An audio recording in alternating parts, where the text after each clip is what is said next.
आज आम जाऊँ जगा को दर्शन करने।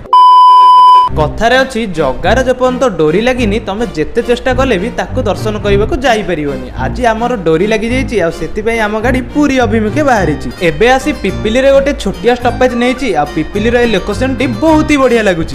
आसी आम माँ बाटमंगला पाखे पहुँचलु दर्शन कर सारी आम एबे आसी पुरी रे पहुँची गलु। पुरी रे पहुँचला पर आज भिड़ बहुत थिला जगा को दर्शन करने मो मन पूरा व्याकुल होउथिला। आमे पहुँचला बेलू 2 पहर हो जाइतिला सेतिपई महाप्रभुंकर पहड़ पड़ सारिथिला। तापरे आमे आसी महाप्रभुंकर रथ खଳାରେ रथ काम देखिलु। महाप्रभुंकर भोग लगी होउतिला सेतिपई 2 घंटा पई दर्शन बंद थिला। तापरे आमे सीधा ब्लू फ्लैग बीच रे आसी पहुँची गलु। किछि बाट चलिला परे हमकु 2टा सीट मिली गला सेठी बसी बीच रो व्यू को एन्जॉय कलु। ए पानी देखि मु निजको संभाळी न पारी समुद्र पाखकु पळै आसिली। पानी रे पूरा गादुल गादुल होई खेलिली। प्राय घंटे 1.5 घंटा बिते सारिया परे आमे एबे महाप्रभु को दर्शन करिया पई जाइथिलु। महाप्रभु को पाखरु बहुत भलो से दर्शन करी भोग नै एबे घर को फेरिलु।